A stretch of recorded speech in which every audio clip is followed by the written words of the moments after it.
Sorry about that. Pierre-Luc, good morning. What was it like to move back to center, and what do you see as the strengths with that combination with Nikolai Ehlers and Kyle Connor if you guys stay together? Yeah. Well, center's been the position I've played pretty much my entire career. The NHL, I started left wing, but for only like 12 or 13 games. I think center allows me to skate more, allows me to battle more, be more implicated, and then play with those two guys. Like I said before, wherever you are in this lineup, you're surrounded by talent, and Nick Ehlers and KC are two unbelievable players, fast players. Good hands, good pass and shoot. So wherever you are in the lineup, you're surrounded by guys like that. We'll go next to Sean Reynolds from Sportsnet. Go ahead, Sean. Hey, Pierre-Luc. Paul had said something yesterday in the post game about you and he having a conversation about you feeling or like the readiness of where you were in your ability to step back into that center position. Can you give us an idea of what that conversation was like and how you were gauging how you felt and why you felt good enough to make that move back?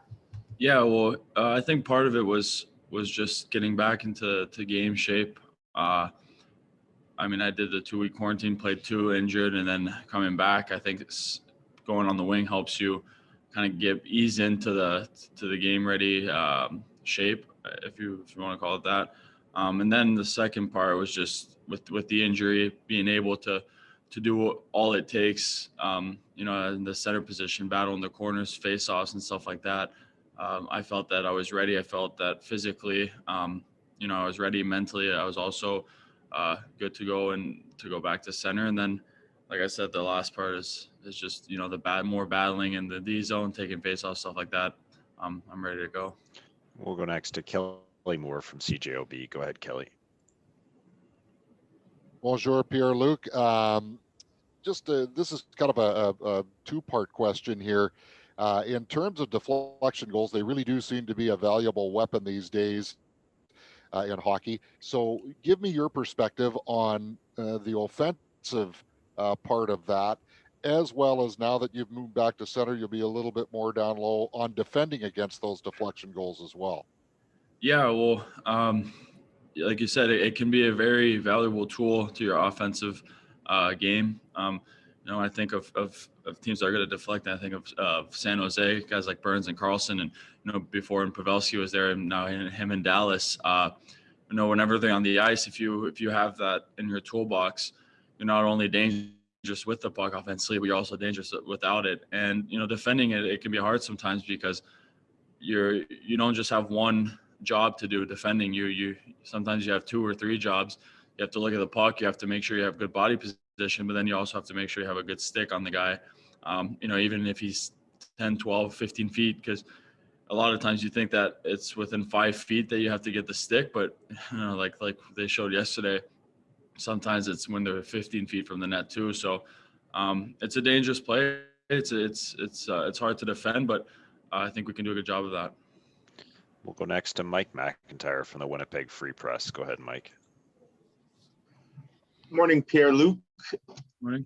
I believe you guys are now 5-0-1 this season following a loss. I know you haven't been in the lineup for all of them, but what have you seen from this group that maybe has allowed them to stop the bleeding before it becomes anything too substantial and not let one loss turn into multiple losses?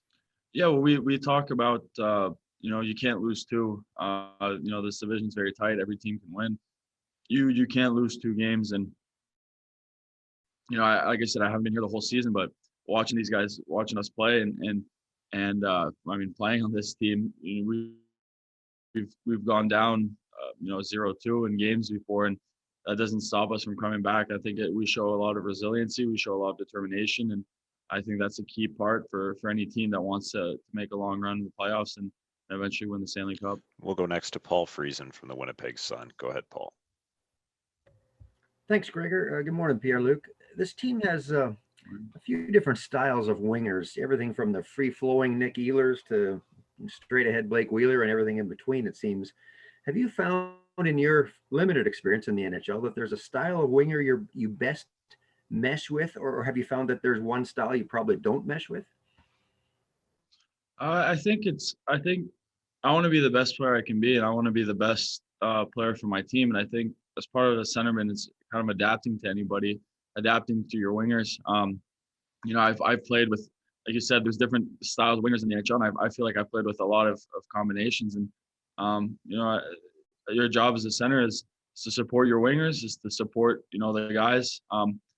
If you have a guy like Nick who's speedy and just sometimes, like you said, more free flowing, then you adapt to that. Maybe you have to skate more and stuff like that. And if you're with a guy like Wheels who close support and nice little plays and nice passes, close passing, then you got to slow it down and play closer to him. But I mean, like I've said before, there's so much talent in this lineup that I think it's just about finding that or adapting to the style of the winger you have and just going from there.